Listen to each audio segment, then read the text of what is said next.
let's move on. I want to go to when you were at Harvard, your thesis entitled "The Hand of Oppression: Plea Bargaining Processes." In that piece, you argued that judges have, and I'm quoting, I brought this up yesterday, personal hidden agendas that influence how they decide cases. So what personal hidden agendas do you harbor, or do you think other judges harbor? Thank you, Senator. That line, to the extent it appears in my thesis, was written by someone who had not gone to law school and was senior in college, who had spent a summer at an internship working in making observations in the context of a criminal justice internship. It is not a view that I hold. Then what led you to that belief? I'm thinking back, it's been 30 years, but the summer before my senior year, I interned at a public defender's office in New York. And I was part of a team of, there was lawyers and interns on this team, and they were handling misdemeanor cases. And So it was from an internship experience? Yes, before I became a lawyer. All right. Let's go to something else. Senator Cruz was discussing with you, and I think this is important. It's something that parents all across the country are worried about, and that is the progressive indoctrination of their children and the pushing of critical race theory in the schools.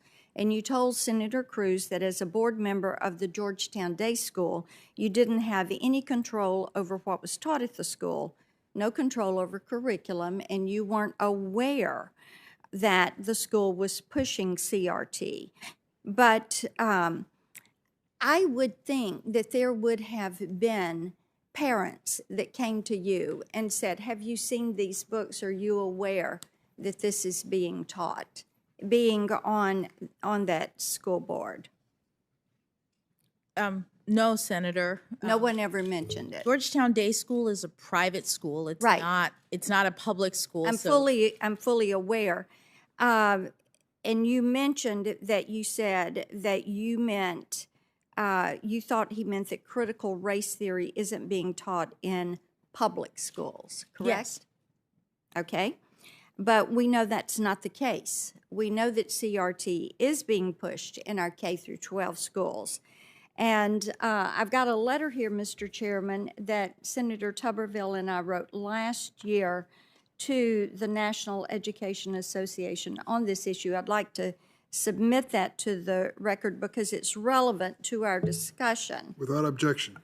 And we had admonished the NEA for adopting pro-CRT materials during their annual organizing meeting and proposing to spend $127,000 in teachers' dues to combat opponents of CRT.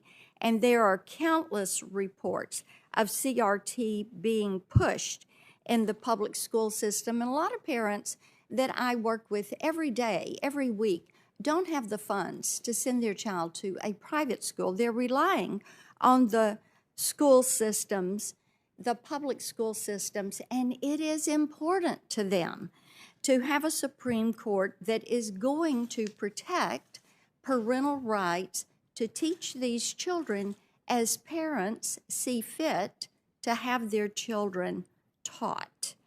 And I will tell you too, with Georgetown Day School, I found it astounding that it teaches kindergartners, 5-year-old children, and I've got grandchildren, and they teach them that they can choose their gender.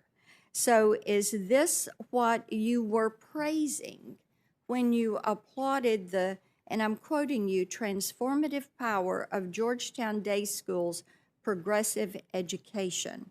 Do you agree that our schools should teach children that they can choose their gender? Senator, I'm not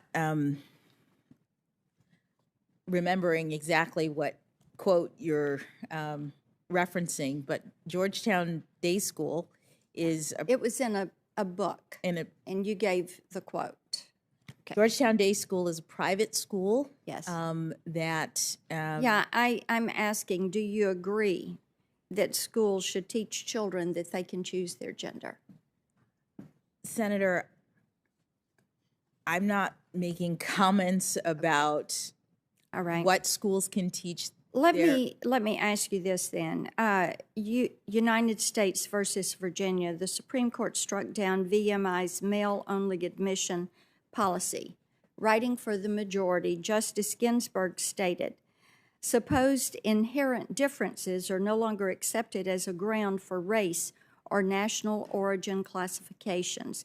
Physical differences between men and women, however, are enduring. The two sexes are not fungible. A community made up exclusively of one sex is different from a community composed of both."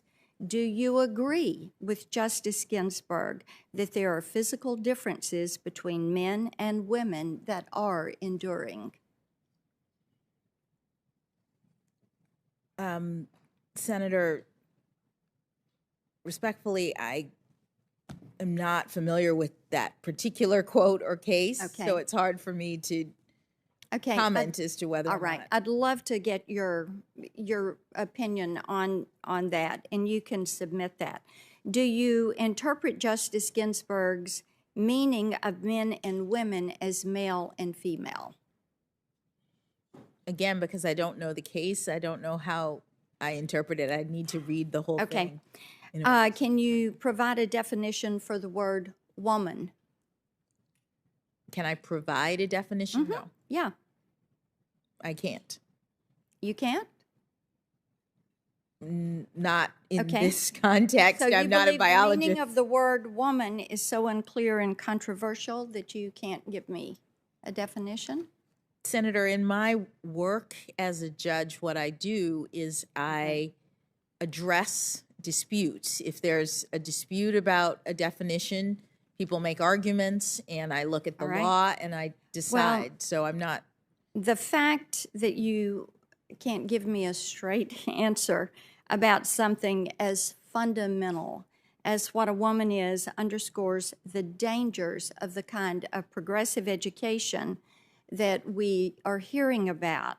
Just last week, an entire generation of young girls watched as our taxpayer-funded institutions permitted a biological man to compete and beat a biological woman in the NCAA swimming championships. What message do you think this sends to girls who aspire to compete and win in sports at the highest levels? Senator, I'm not sure what message that sends. If you're asking me about the legal issues related to it, those are topics that are being hotly discussed, as you say, and could come to the court. So I'm not able to. I think it tells our girls that their voices don't matter. I think it tells them that they're second-class citizens, and parents want to have a Supreme Court justice who is committed to preserving parental autonomy and protecting our nation's children. So let's move on. I want to go to the